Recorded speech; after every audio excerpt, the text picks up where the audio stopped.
চারপাশে ঝলসে যাওয়ার মতো গরম, মাথার উপর তীব্র রোদ। আরেকদিকে পুকুরে কোমর পানিতে বসে আছেন কয়েকজন মানুষ, যাদের চারপাশ ভর্তি টকটকে ঝাল কয়েক টন টাবাস্কো মরিচ, যা সাধারণ মরিচের তুলনায় 2 থেকে 5 গুণ বেশি ঝাল। তীব্র গরমের মধ্যে যে যত বেশি এই ঝাল মরিচ খেতে পারবেন, তিনি পাবেন 24 ক্যারেটের স্বর্ণ মুদ্রা। এটি কোনো সিনেমার দৃশ্য নয়, বরং বাস্তব, যেখানে চলছে এক ভয়ঙ্কর কিন্তু মজার খেলা, ঝাল মরিচ খাওয়ার প্রতিযোগিতা।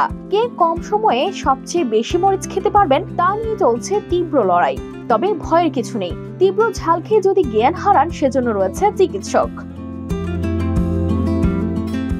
চীনের হুনান প্রদেশের নিংজিয়াংপো এলাকায় প্রতি বছর আয়োজন করা হয় এই অদ্ভুত আর ভয়ঙ্কর মজার উৎসব, যা চিলি ফেস্টিভ্যাল হিসেবে পরিচিত।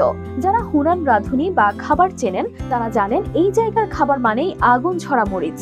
এই ফেস্টিভ্যালে হয় মরিচ খাওয়ার প্রতিযোগিতা, যা শুরু হয় ভয়ঙ্কর উত্তেজনায়, যেখানে সবাই বসেছেন পানি ভর্তি পুকুরে। তাদের চারপাশে ভাসছে প্রায় 3 টন মরিচ। এছাড়া প্রতিটি প্রতিযোগীর হাতে ছিল 50টি করে টাবাস্কো মরিচ, কোভিল হিট স্কেলে, যার তীব্রতা 30,000 থেকে 50,000 পর্যন্ত। যিনি সবচেয়ে কম সময়ে এমন ঝাল মরিচ খেয়ে ফেলতে পারবেন পুরো 50টি, তিনি পাবেন স্বর্ণ মুদ্রা। তবে পেছনে সতর্কতা হিসেবে রাখা হয়েছিল ডাক্তার। প্রতিযোগিতা শুরু হতেই নজর কাড়েন এক স্থানীয় তরুণ, তাং শুয়াই হুই।